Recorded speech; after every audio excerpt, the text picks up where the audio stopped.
রাজ্যের 9.7 লক্ষ কাগজের তৈরি রেশন কার্ড রূপান্তর করে বিভিন্ন রেশন কার্ড করা হবে। তাছাড়া ব্যবসায়ী দ্বারা পরিচালিত 765টি ন্যায্য মূল্যের দোকান এবং কোঅপারেটিভ সোসাইটি দ্বারা পরিচালিত 165টি ন্যায্য মূল্যের দোকানকে মডেল ফেয়ার প্রাইস হবে। এসসি ওয়েলফেয়ার চিফ মিনিস্টার স্বনির্ভর পরিবার যোজনার অধীনে 1466 জন সুবিধাভোগীকে আর্থিক সহায়তা প্রদান করা হয়েছে। 500টি বাইসাইকেল এবং 2500টি ইলেকট্রনিক ওজন পরিমাপক যন্ত্র গরিব এসটি সুবিধাভোগীদের লেভেল 3 চালু করা হবে। 2023-24 অর্থ বছরে মৌলিক স্বাস্থ্য পরিকাঠামোকে শক্তিশালী করার জন্য 30 কোটি টাকা ব্যয় করে 100টি উপস্বাস্থ্য কেন্দ্র নির্মাণ করা হবে। 55 কোটি টাকা ব্যয়ে একক পৃথক সংক্রামক ব্যাধি নিরাময় কেন্দ্র স্থাপন করা হবে। 50 শয্যাযুক্ত 8টি নেশামুক্ত মুক্তি কেন্দ্র ত্রিপুরা রাজ্যের 8টি জেলায় ধাপে ধাপে স্থাপন করা হবে।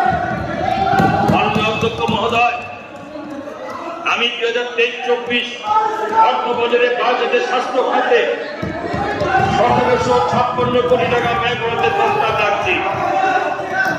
Food civil supply and consumer affair রাজ্য সরকার 2023 সালের জানুয়ারি মাস থেকে 4,93,766টি প্রায়োরিটি হাউসহোল্ড এবং 1,08,916টি অন্তর্জীব অন্ন যোজনা অন্তর্ভুক্ত মোট 6,02,682টি পরিবারকে বিনামূল্যে চাল বিতরণ করছে। 2022 অর্থবর্ষে মোট 3,297টি বাস্তুচ্যুত পরিবারে 10,146 জন সদস্যদের গণবেতন ব্যবস্থা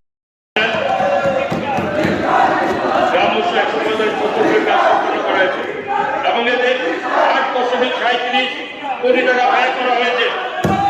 35,300 জন ছাত্রছাত্রীদের জন্য 141.20 লক্ষ টাকা pre metric scholarship class 9 and 10 বাবদ 12,100 জন ছাত্রছাত্রীর জন্য 640.75 লক্ষ টাকা পোস্ট মেট্রিক স্কলারশিপ বাবদ 34,150 জন ছাত্রছাত্রীর জন্য 6,252.2 লক্ষ টাকা এবং ডক্টর বি.আর. আম্বেদকর মেরিট অ্যাওয়ার্ডের অধীনে 10,500 জন ছাত্রছাত্রীর জন্য 82 লক্ষ টাকা ব্যয় করা লক্ষ্য টাকা দিয়েছে।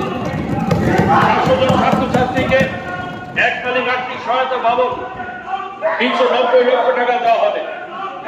2023-24 অর্থ বছরে Tripura ST cooperative development corporation থেকে 3,100 জন সুবিধাভোগীকে 27 কোটি টাকা সহজ শর্তে ঋণ দেওয়ার পরিকল্পনা হয়েছে।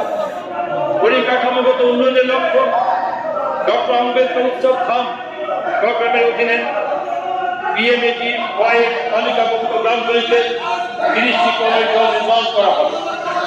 OBC welfare development corporation limited কর্তৃক উদ্যোগ বিষয়ে প্রশিক্ষণের ব্যবস্থা করা হবে।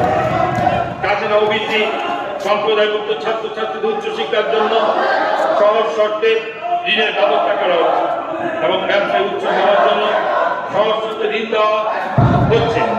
আগামী 2023 অর্থবর্ষে